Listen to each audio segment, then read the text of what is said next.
Okay, everyone, welcome to our second lesson on resurrection of the dead. The joke goes, two tailors come together. It's not bounded, the bindings apart. Two tailors are discussing, and one says, I'm really excited for the resurrection of the dead. You know, all the clothing that we're going to have to produce, it's going to be great for business. So the other tailor says, but you forgot, in the past there's been so many more tailors, so we'll have so much more competition. So he says, oh, but we know the latest styles. You know, we're going to be really in with the styles. So resurrection of the dead is quite, it's not a well-learned topic. Although there's many sources that discuss it in traditional texts, for some reason it has gone out of style. And one of the reasons is it's quite hard to make sense out of it, that such a thing will actually happen, that the resurrection of the dead will occur, that they will arise. Last week's lesson, we concluded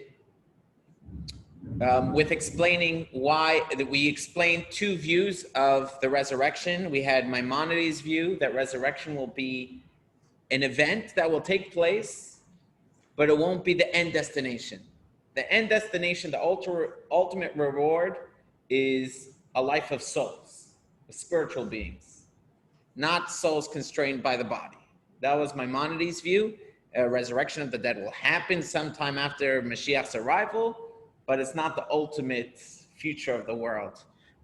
But he's a minority view against Nachmanides, Ramban, and everyone else, basically, who says that actually the final destination of humanity is the resurrection of the dead, when all the souls that went up to heaven after passing will come down into the body, and that will take us through endless time, and how, of course, there'll be evolution within that, and the sense of existence and the way existence will exist. I don't fully know what it will look like then and how that will work. But that's Maimonides and Nachmanides' view and the majority opinion, because ultimately, as we explained in last week's lesson, ultimately the whole purpose of creation is God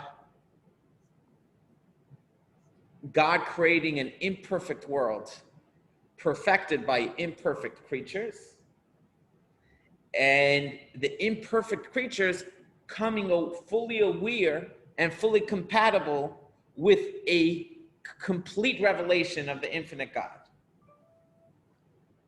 And that is really expressed in a soul in a body. Because a soul is only sees God through a spiritual lens. The body only sees God through a physical lens. And God is neither spiritual nor physical. And therefore, together, they get the perfect picture of experiencing God directly. Okay. But we didn't really explain two things. We didn't explain, okay, can you give us more details of what the resurrection will look like? Who qualifies to be part of the resurrection? How will the process emerge? So we didn't go into that. We'll do that this week. Most of those ideas I took from a book called To Live and Live Again by Rabbi Dubov from England. That's a nice book. It's available. You can read it for free online, but it's also for sale in print. So I highly recommend that book. And additionally, we'll go through we'll try to make, resurrection practical, an idea that could help us in our own life today, not just discussing resurrection as a future theoretical abstract topic, but trying to find something that we can walk away with and be uplifted with and gain strength from. So the first thing, who is qualified for the resurrection of the dead? So we'll begin on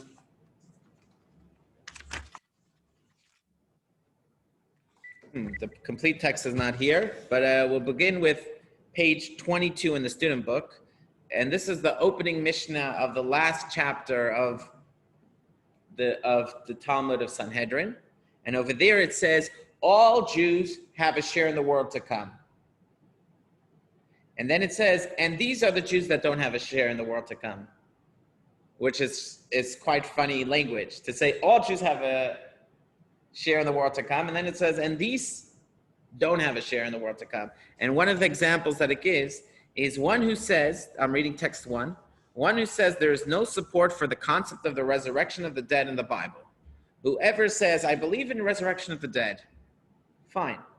I agree to it, but it's not biblical. It's not part of the divine revelation that God told us that resurrection is going to happen. It's something that humans constructed as a balm for their grief over loved ones, or other reasons why a person might choose to believe in the resurrection of the dead. One who says, I agree to resurrection of the dead, I just don't agree that it's God's idea. So that person, at least from a general reading of this Mishnah, says he won't merit the world to come. So the first thing we know is that all Jews will have a share in the world to come. What about sinners? What about someone who sins?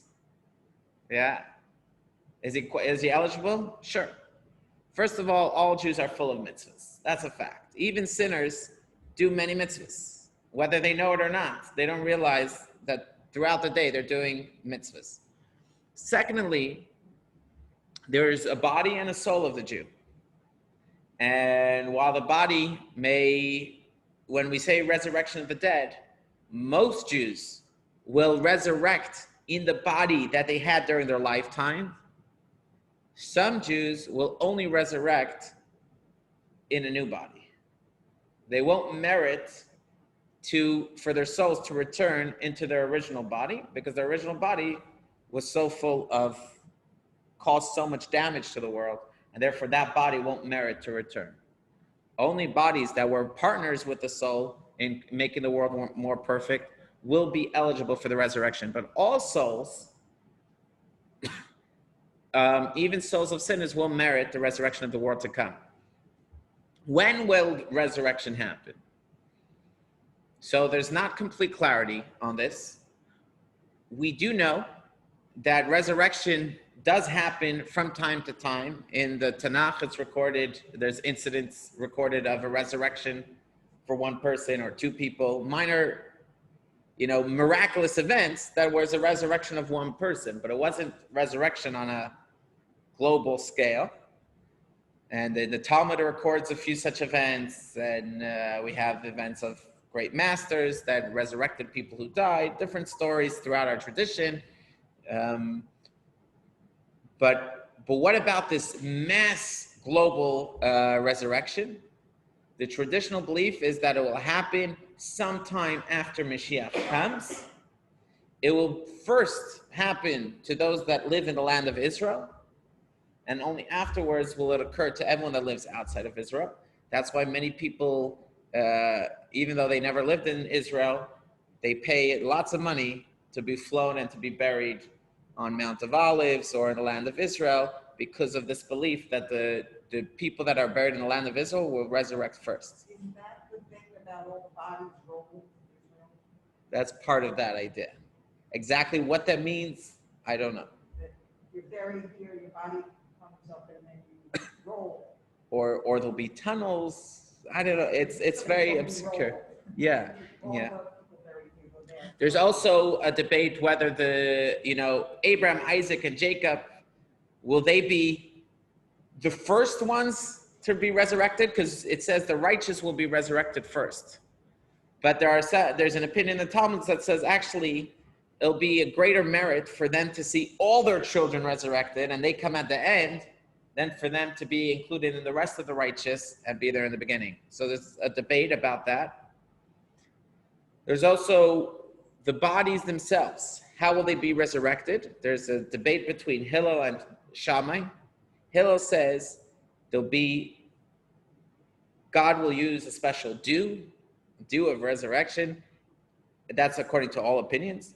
And the way the body will rebuild is, first the skeletal structure, and then on that the flesh, and then on that, the opposite of how it decomposed. And Shammai says, no, it's more like the way a baby is formed, that it's actually the outer layers that develop first, and then the bones only at the ends, and things like that. Okay, exactly. There's another question. How will we be resurrected healthy, or will we be resurrected first as we pass, and then at a future stage, God will heal us? Again, there's a lot of mystery here, and we don't know the answers until it happens, but I'm just sharing what are the traditional sources that speak about this topic. One place I saw in the Talmud, it says that we will initially arise in shrouds, and then we'll, as we were born, and then we'll get clothing.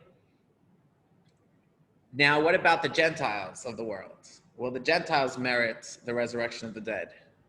There's three opinions, and the opinions, they don't speak in the same, there's the Zohar, there's the Talmud, there's three different places that speak about this. One place says that no, resurrection is only a Jewish thing.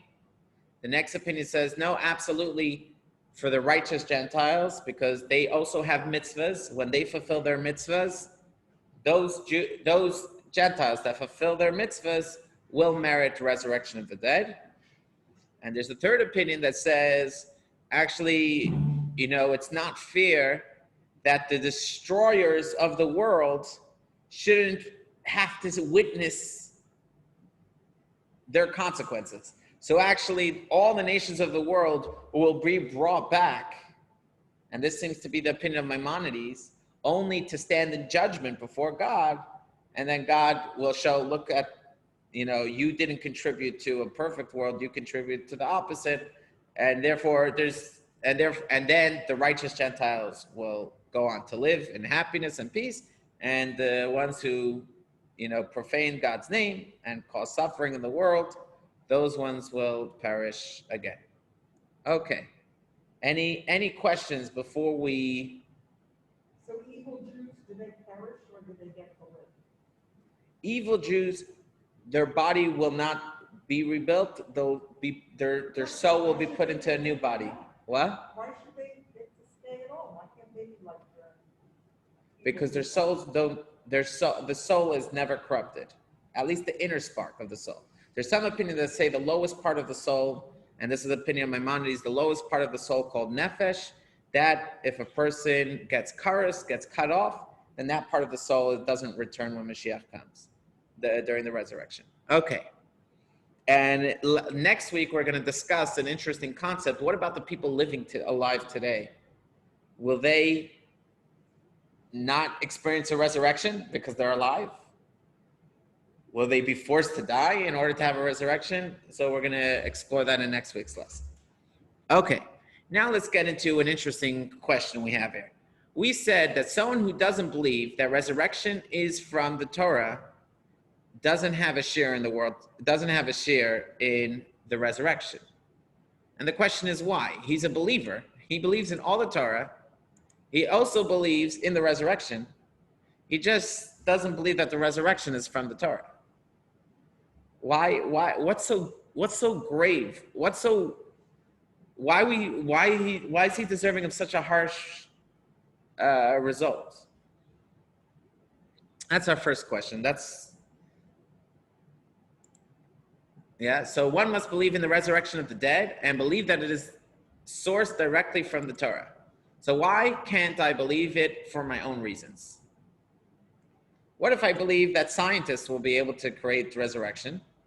They're getting pretty close to reviving. They've already revived extinct date palms and made new dates in Israel from extinct species. They'll revive animals. Well, what's the big deal? Here's another question.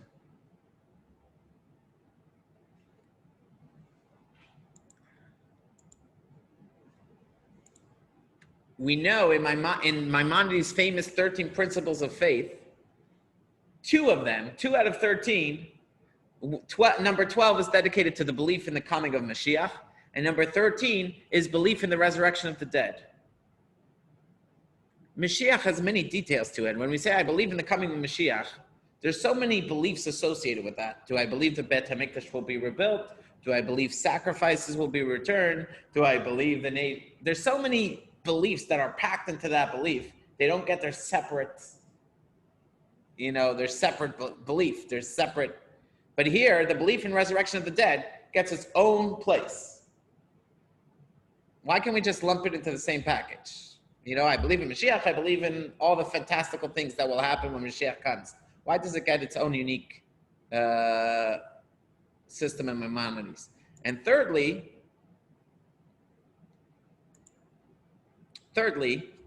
is an interesting text that we have in text 3 on page 24. The Talmud says, and this is that same section in the Talmud that we were discussing in the beginning. The Talmud says, let's get a volunteer to read it for us. Joel, if you could read for us text 3. Short text. Okay, here I go. Mashiach will come when our mind is diverted. What does this mean? Don't we pray 10 times a day? In the 3 Amidads and grace after meals, Sheyabana Bet HaMikdash, by a wedding, by a mourner's home. We're constantly saying, Mashiach, Mashiach, Mashiach, may he come speedily in our days. Every occasion we're jumping to say Mashiach, Mashiach, Mashiach. And it seems as if we're almost delaying Mashiach's arrival, because here the Talmud is saying, Mashiach will come when our mind is diverted. Is the translation of da'at, mind?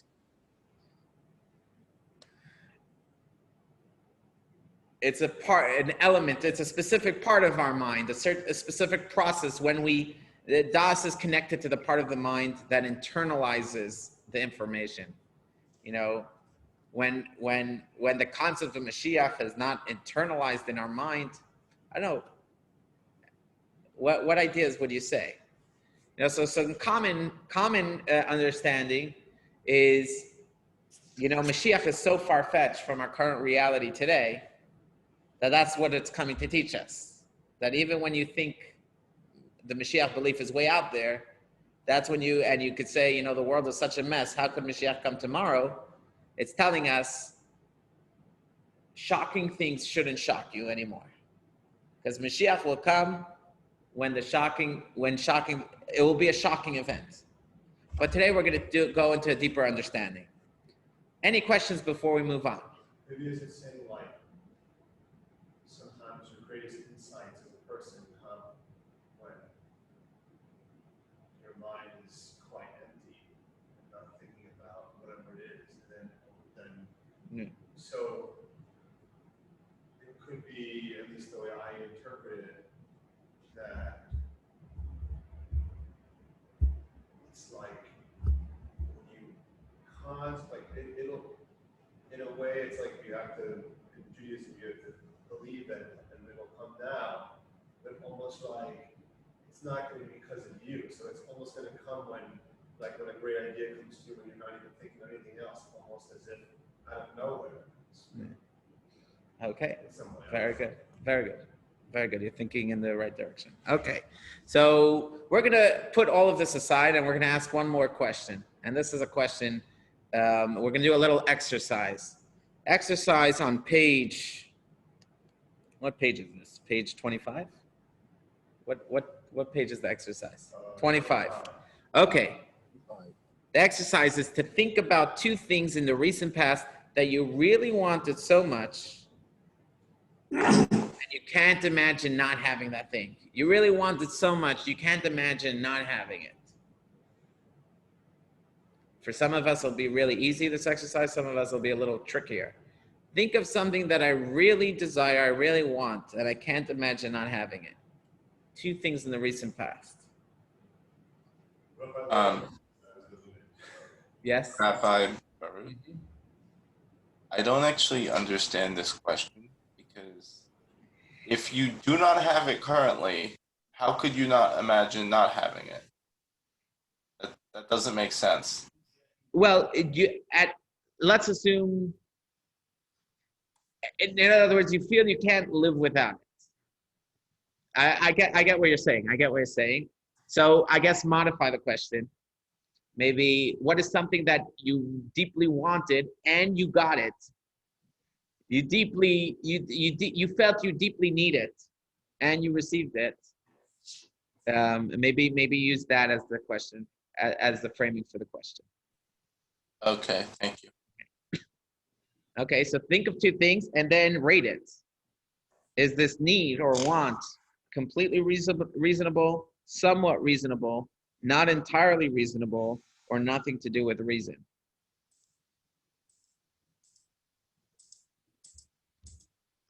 Can anyone volunteer their responses? I would, like to think, sure. Yeah. Well, I guess I wanted one. Right? He wanted to get married. He wanted a wife. Very good. Is that a reasonable want? Is it a Does the want come from my reason or somewhere else? Yeah, that's the question. Is it rational? No, Is it sensible? No, I don't think that the desire doesn't come from a place of what you might call logic. There's a lot of emotion, instinct, and other things tied up in that. I wouldn't really, you're saying completely logical, like it's some math equation that I was doing or some logic thing.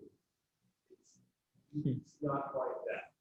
Maybe there's a logical aspect to all. Maybe I like this company, but the main driver is not. It's not really logical. Okay. And anyone have anything else to share? A something they wanted? Who here can live without a brand? Can I ask you? Can you live without your smartphone? If I told you you can't have your smartphone for the year, do you think it would? How badly would it cripple your life? How long? How much would it cripple you? And do you think your desire for an iPhone or a smartphone is reasonable? Or Were you asking me? yeah. Oh, I actually hate phones. If I could live without one, I'd be very happy. The problem is my family requires me to have one, and work will, and possibly school does. So this is okay. Okay, so here we have something that we don't want, but we need. All right, we don't want, but we need. Don't want, but I got anyway. Right. I got a smartphone with the phone. Right. It's My phone stolen there for a time. And my flip phone stolen there for a time. I need the phone. I have to decide. Fuck you, my brother. I have the phone. Gave me the old smart. So I didn't want. I was hoping to go the rest of my life without one. But there it is. Okay, fine. So the truth is that there's really two kinds of wants, two kinds of needs, right?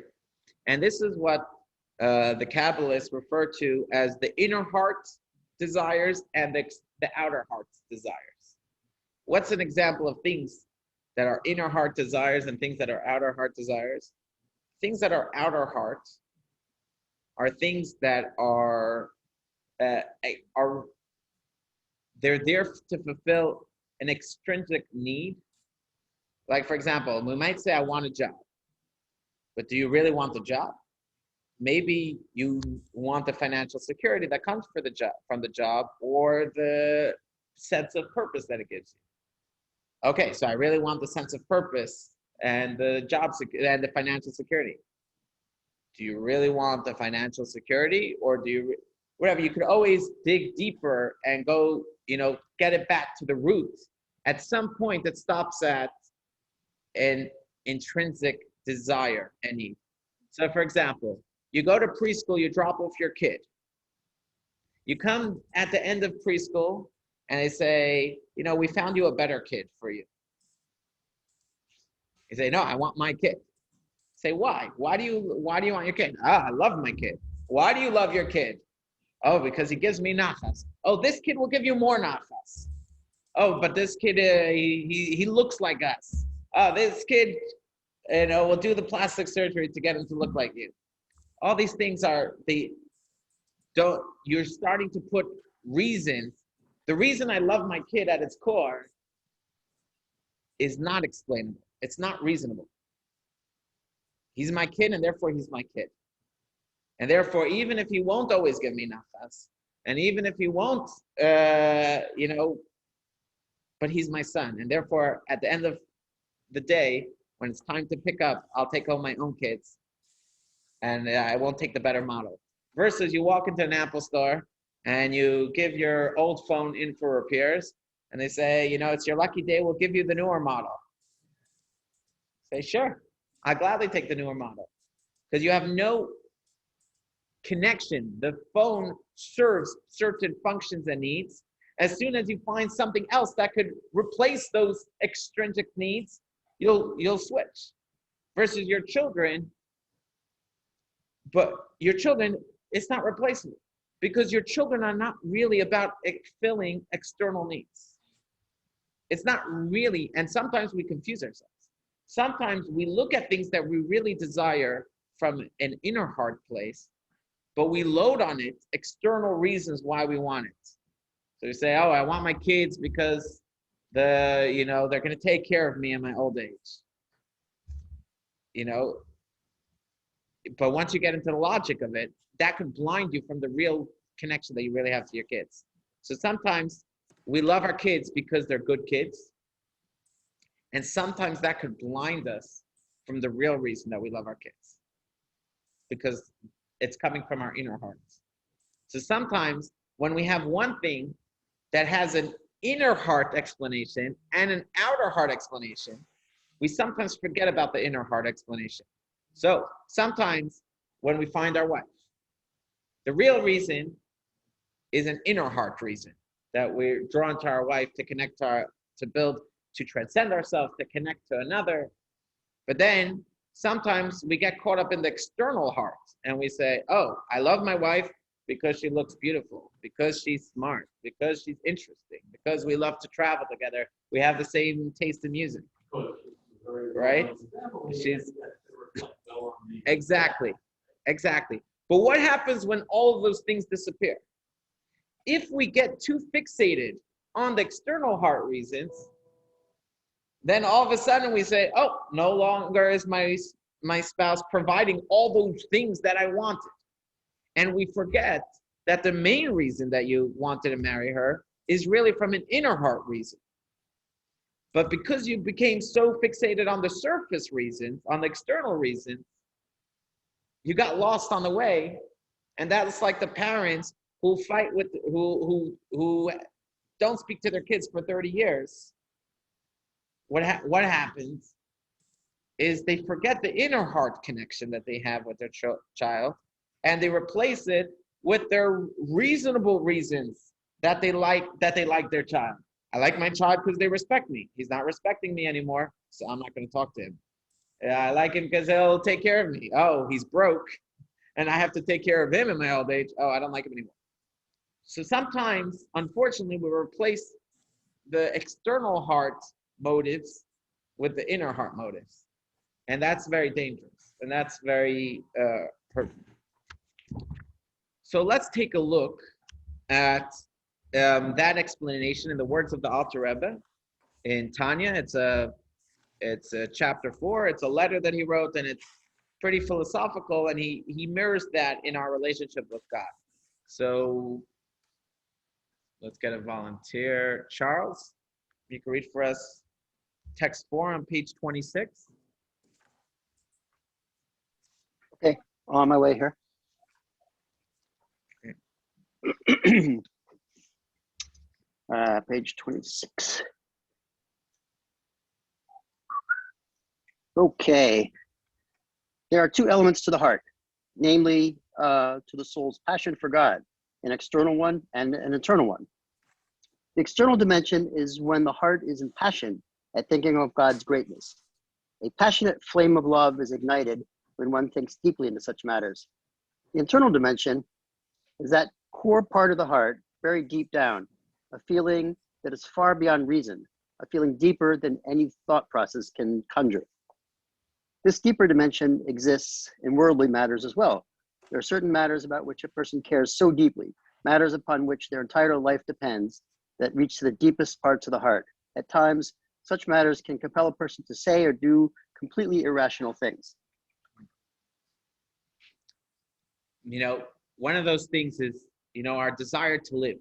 We all have a desire to live, but it's not a rational desire. Now, why do you want to live? Oh, because I want to enjoy this world. Well, if you weren't alive, you wouldn't care that you didn't enjoy this world. You know what? Once you dig into the reason, the logic of why you want to live, you can't get to the logic.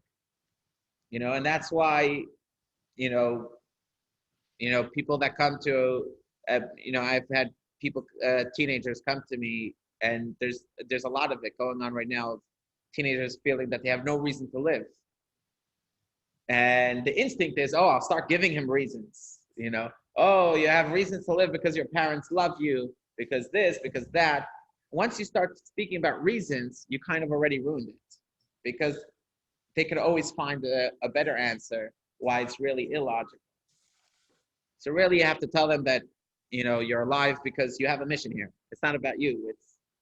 You're here for a reason, and we're banking on you fulfilling that reason. So ultimately that's where we have to go. But that's one of the places where you see sometimes we think, we get caught up in a distraction. So the same thing could happen to us in our relationship with God. We could think, I do things for God because God is more powerful than me. He's the big boss. He has the carrot. He has the stick. If I don't listen, things won't be good for me. All these extrinsic, or I listen to it. I serve God because it makes me feel good. When I do acts of kindness for others, I feel good about it. It gives me a sense of purpose. We get caught up in these external reasons, and we lose that really at our core, our soul needs God. It's an irrational need. It's a need. It needs God, because this is who it is. The same way it needs life, it needs God. It's not separable. And that's why you see a crazy thing. You'll see, this was common 500 years ago. This was all too common, unfortunately. You had Jews that weren't part of the religious community. But then when the Spanish Inquisition said, you Jewish or not, bow down to this idol or not, said, okay, that I can't do. I can't renounce my Judaism. Since when do you care about God? You don't keep kosher, you don't keep Shabbat. Since when do you become all religious? He say until this. So the person, he doesn't have an explanation. But what's the real explanation? Until then, he felt, okay, me and God, whatever. We don't talk the same language. I don't get God. I don't understand God. But there's a part of me that's inseparable from God. And so when I'm forced against the wall and say your life or God, I can't choose between those two. Just as I can't choose to take my life, I need my life, so too I need my God. Daniel Pearl, exactly. Daniel Pearl, he said, Shema Yisrael. I need my God. This is something that's found in the heart of every Jew, in the inner heart. Unfortunately, we're not in touch with it. And why aren't we in touch with it? And it's the same reason we're not in touch with the inner reason why we love our spouse. We're not necessarily in touch with the inner reason why we love our children. It's because there's a lot of noise. A lot of noise. And that noise can either be negative noise, things distract, negative noise, or it can even be positive but external noise. Positive, it's coming from the external heart. In other words, we start rationalizing things that are really deep-seated desires. And when we do that, that could also be a distraction. So the main reason why we don't feel God in our life is because there's a world around us that is not interested in God. There's a world around us that says, God, we don't need you. We haven't figured it out by ourselves. God, we needed you to create the world. But now that we're here, we could take it from here. God, you did your job. Now leave us alone. And that's the perspective we take subconsciously. And so how do we get out of that? How do we get in touch with our inner desires? There's two main ways. The author of it says two main ways. Text 5. Jordan, read first. Text 5 on page 28. Every individual spark of the shepherd of both human soul and every gift is temporarily redeemed from activity where prayer becomes. Okay. So the author of it says, you want a secret to get in touch with your inner self? It starts with prayer from the depth of your heart. You have to start praying. And when we say praying, it doesn't mean just reciting a bunch of words from a prayer book in a language that you don't understand. Actually, it's about taking the time to contemplate and getting in touch with your inner desires.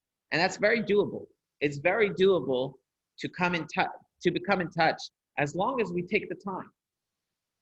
But we don't give ourselves the time. We're so busy, worrying about things and chasing after the next buck, or finding things to quiet our inner soul who's trying to connect to God, and we're trying to blind it, and it just takes time to create a space.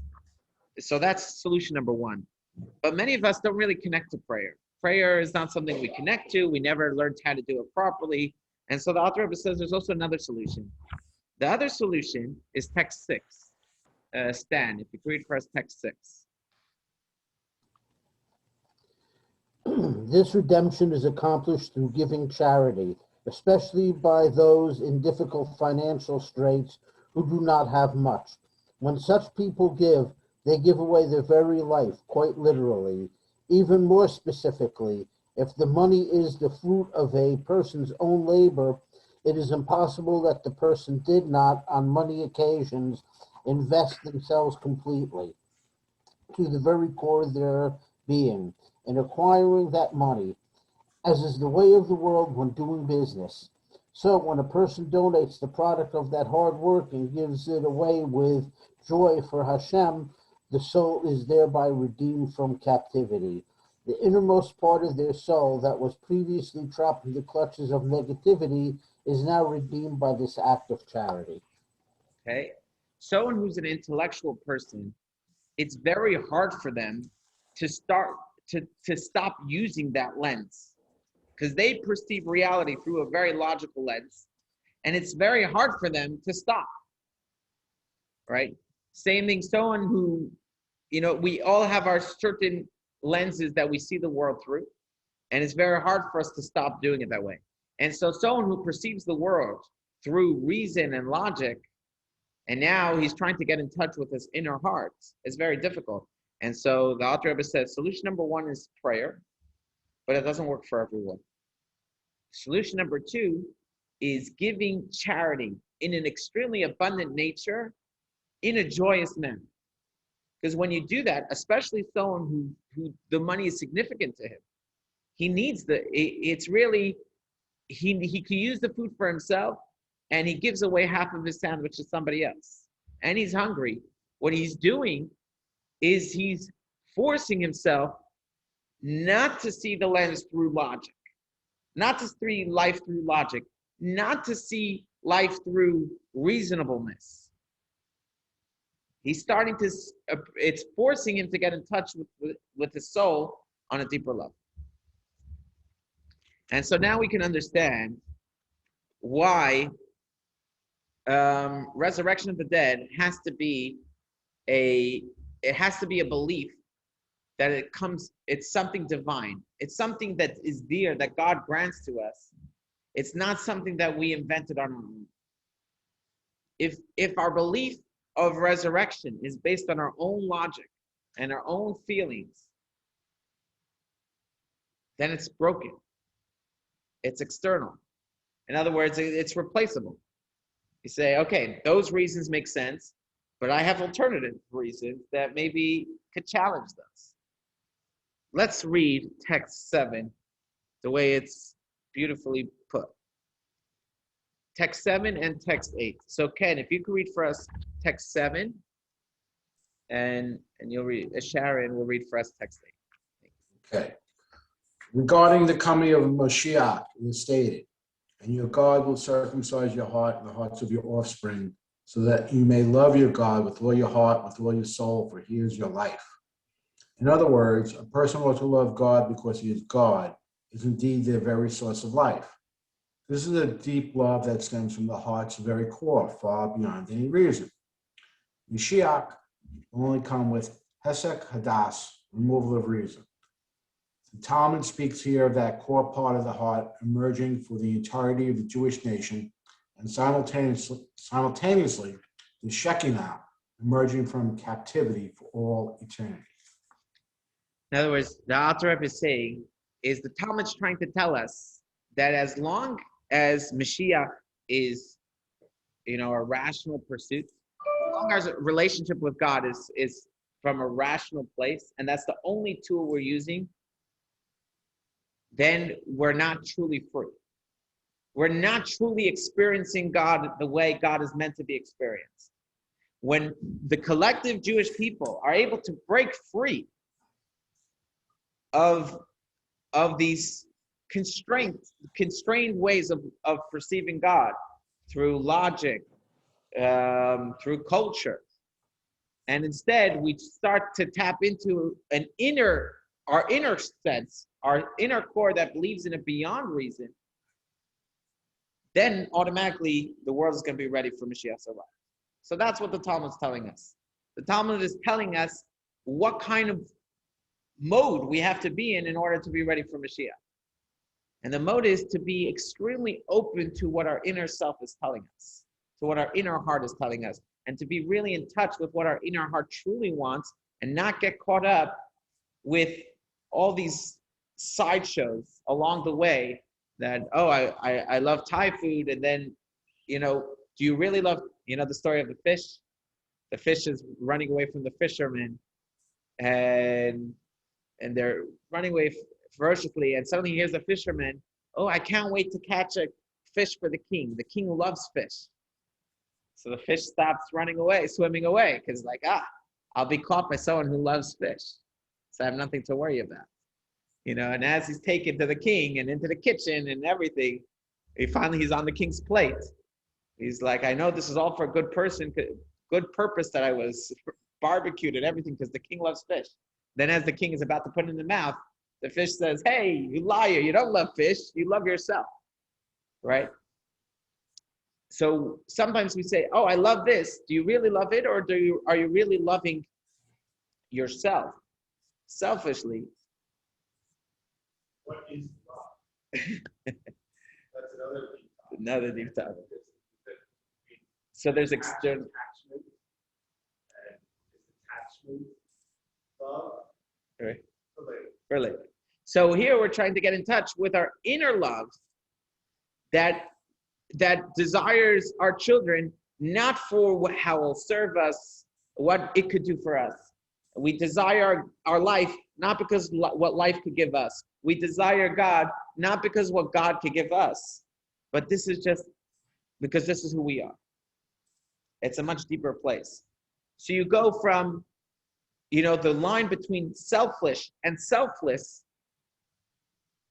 is right there. You love your child, but do you love your child because of what it can do for you? And because you want your child to be a friend to you? Or are you loving your child from a deeper place?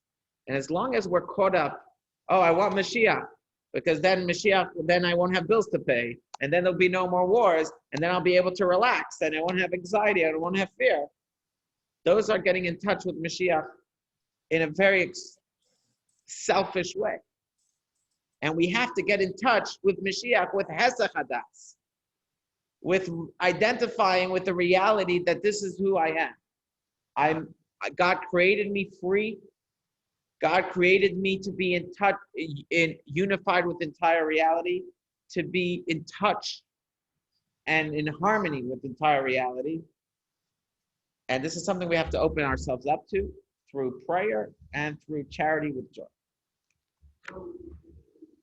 Another example of the friends, like love my friend because of loneliness and I get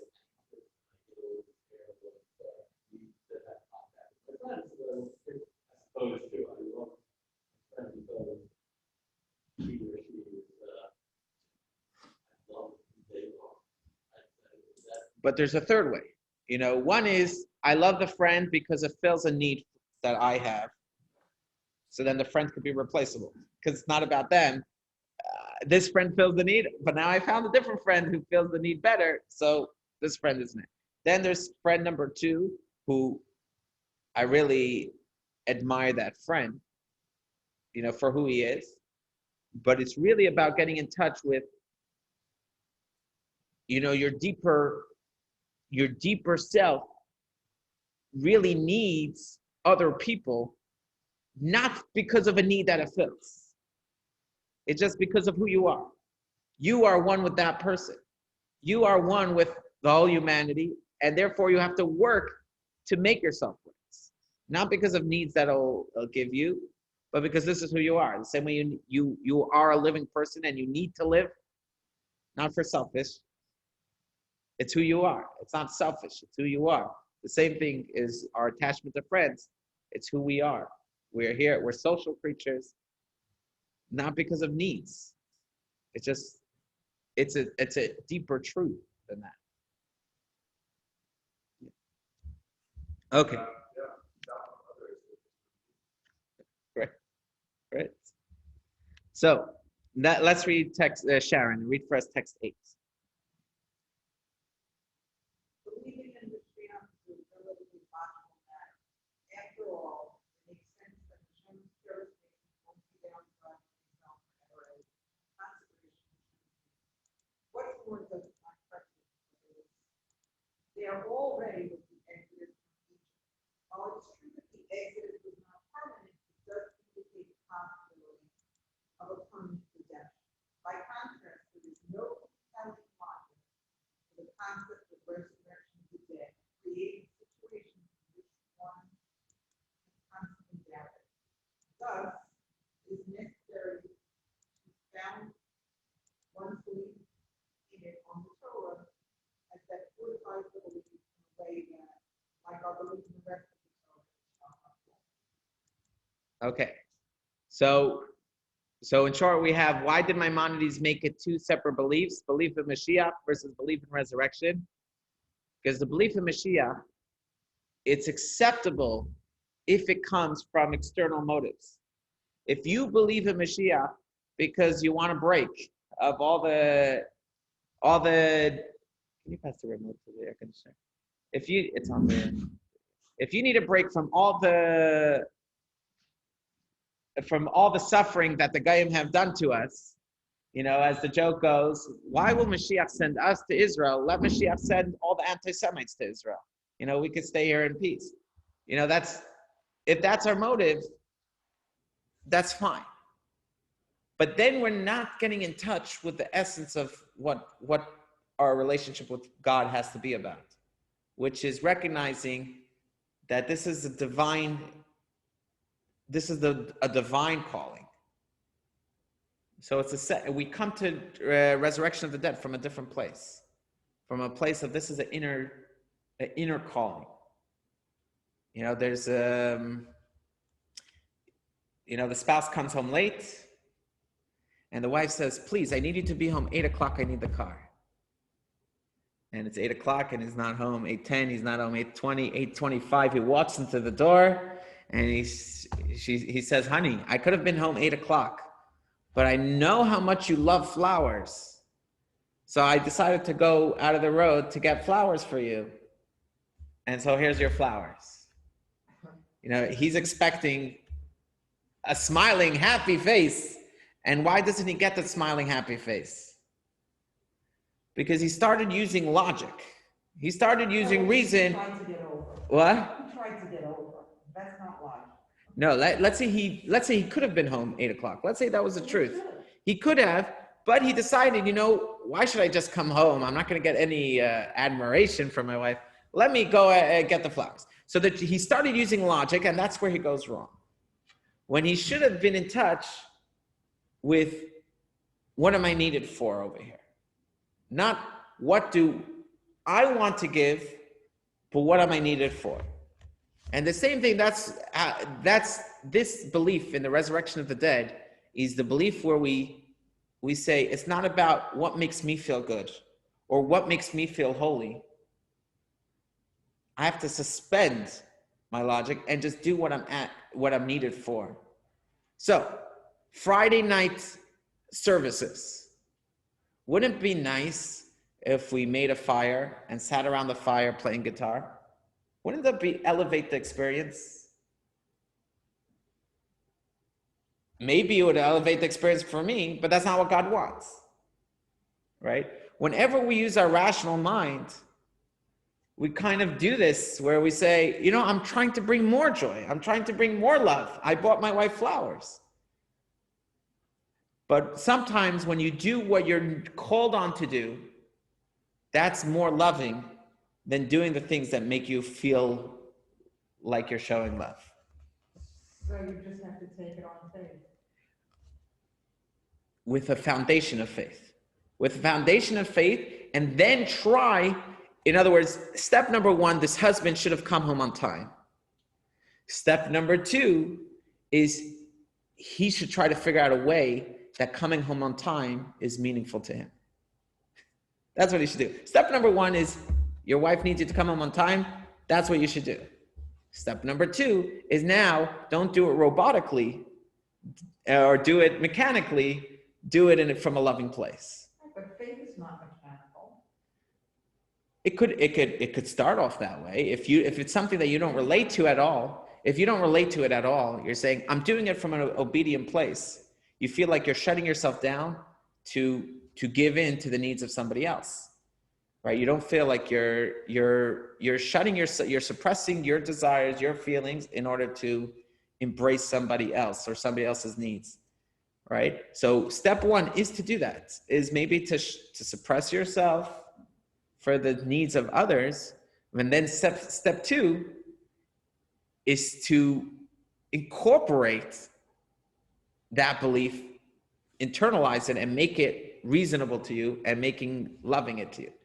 So we don't want to just love our kids and not have anything kind to say about them, because I don't want to mess things up. I want to love him from a very pure place. So I don't want to tell him that I love him because he does well on his tests, or I love him because he's so beautiful. I don't want to muck things up.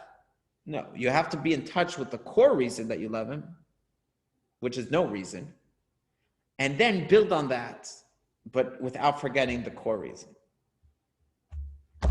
Okay. The bottom line about your story is that he did what he did for her, really for him. Right, exactly. Because he would get the satisfaction of seeing how happy she was when he got the flower. Exactly. Right? Whereas Which it means he's serving himself. She, rather than her, she already expressed that she needed, and he denied her that by doing what was going to make him feel good, even though he told her it was for her. Right. And he didn't buy the flowers for him. In other words, he doesn't like flowers, so he is buying it for her, but he's not buying it. But it's not real. Exactly. It's so subtle between selfish and selfless. It's all about doing what you're needed for and not what makes you feel, exactly. Okay. Now, once say that beauty is where the self is not. Very good. Okay. So let's read text 9. This is just a side interesting thing about one of these things that's very hard, to explain. Just something about the resurrection. And with this, we'll close off the lesson. This is from a Medrash text 9. Is there anyone that didn't read? Ken, did you read for us yet? Okay, who didn't read? Maybe Jordan. Read for us text 9. Adrian. Oh, sorry. Sorry, you read, right? Adam. No, I meant Adam. Adam, read for us text 9. Sorry. Hadrian, may his memory be erased, once asked Rabbi Yehoshua ben Hananiah, from what will God resurrect man in the future world? Rabbi Yeshua replied, from the luz in the spine. Prove this to me, said Hadrian. The rabbi took a luz, a small bone in his spine, and immersed it in water, but it was not softened. He put it into the fire, but it was not consumed. He put it into a mill, but it could not be ground. He placed it upon an anvil and struck it with a hammer, but the anvil split and the hammer was broken. Yeah, so the Talmud saying there's a part of the body that's indestructible. And it says when you eat the meal, there's 3 meals that we eat on Shabbat. And then there's a meal we eat when Shabbat leaves. And it says eating that meal where we escort Shabbat, it's called Malava Malka, escorting the queen, that nourishes the special bone. And whatever that means. And where this bone in the spine is, some people say it's the bone at the bottom of the spine. And some people say it's the bone at the top, where we put the knot of the tefillin in the back. That is the bone, this indestructible bone. Anyways, these are one of these things that we really have to accept, not on its reasonableness, even if we could explain it. Even if we could use scientific proofs to say, oh, there is such a bone that's indestructible, and I could prove it to you, and it's actually possible to redevelop. At the end of the day, we really have to come first and foremost to accept it as this is a God institution. This is not a human institution. This is a godly institution. Okay? I have a question. Sure. So using that same turning off logic, why should we listen to what the rabbi was arguing in the sense that it is indestructible, whether or not it is? If you're going to use that as the basis for where you're resurrected, that's not turning off logic. You're trying to rationalize it somehow. Well, decisions do have to be made. So I guess, in other words, there is a place for using logic. God wants us to make sense out of things. That's why he gave us a brain. That's why he gave us mitzvahs that seem logical. He could have given us all the mitzvahs and make it seem illogical. But he does want us to relate to it in a logical way after we have the foundation. After we have the foundation is that I accept it as a pure thing, then you could build on that and start say, oh, I actually relate to it. But it can't just be, I believe in it because I relate to it. You have to start off, I believe in it because it's a pure thing.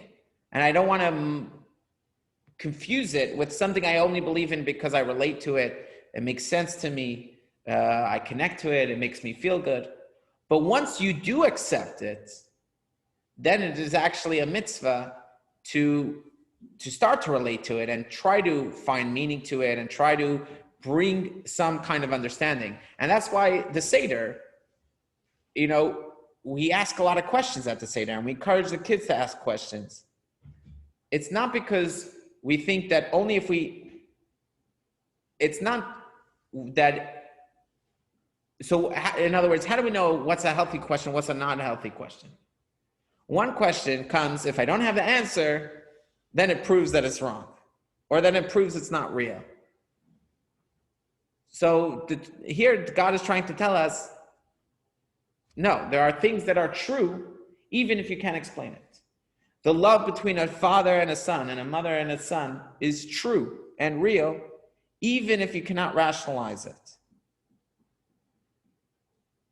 Okay? Now you could build on top of that and then try to say, but besides for that, I'm so happy how much respect he has for his parents.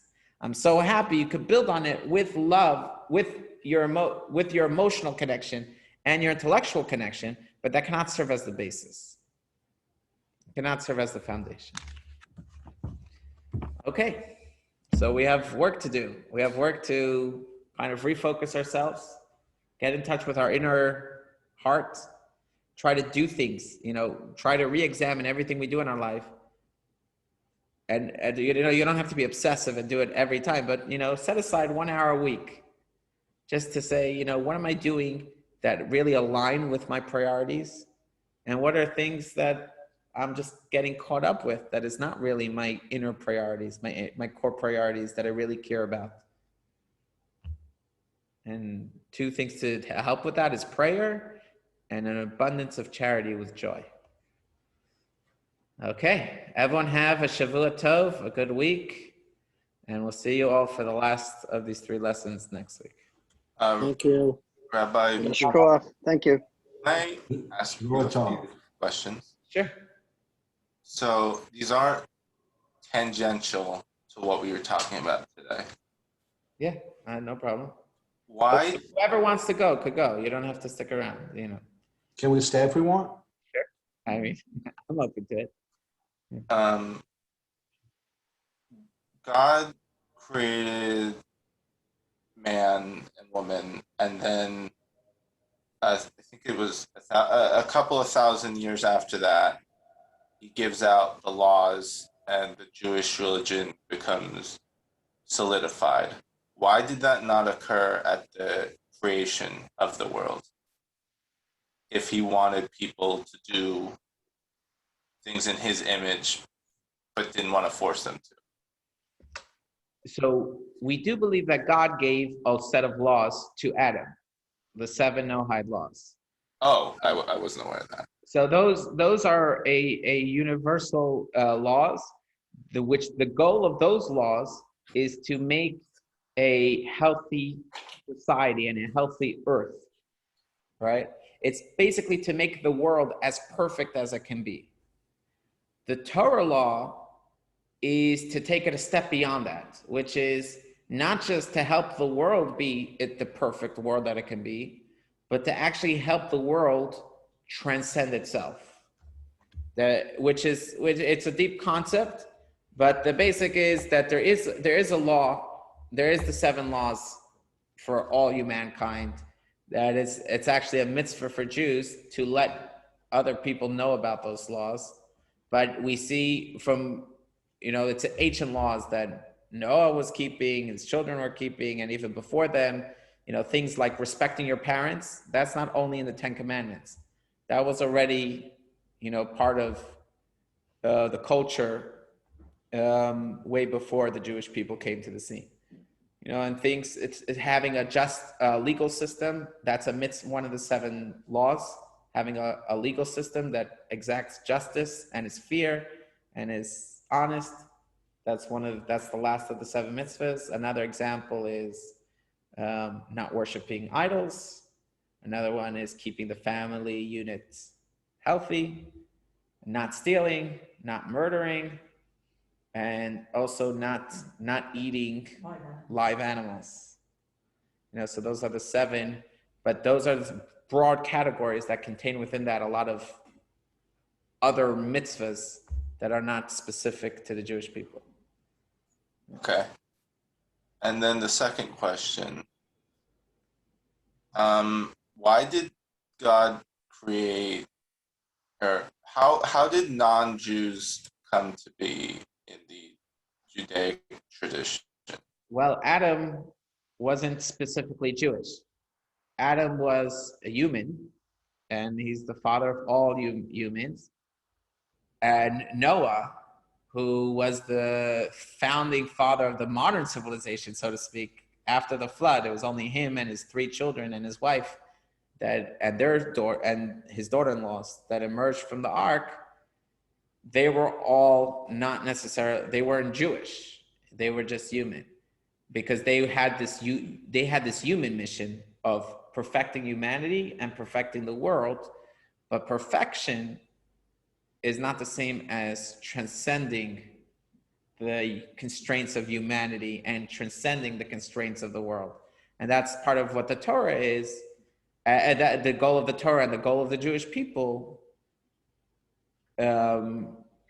which that started when Abraham, fought a battle with basically after Noah's generation, there became this pagan belief of, God created the sun and the moon, so even if the waiter brings you a bowl of soup and he didn't make the soup, you still should say thank you to the waiter, right? Why be rude? So the first generation was like, even if God created the world, we still should say thank you to the forces of nature that bring about, the health and the nourishment of our world. So we should say thank you to the waiter. And then it became, God is not even involved in the world. It's all the waiters, all the, the sun and the moon and the wind, and they're doing everything. God created the world and left. And then eventually it became, people said, oh, the sun told me that he wants to be worshipped in this way. This is what he likes. And false prophets. And then eventually they said, okay, let's make idols that will be our place. And eventually it became a whole pagan belief. And about 2,000 years after first man was created, Abraham comes on the scene and tries shifting everything back to the original belief, saying there's actually one God, and all of these things are really like an axe in an axeman's hand, an axe in a wood chopper's hand. You don't say thank you to the axe. The axe doesn't have its independent will.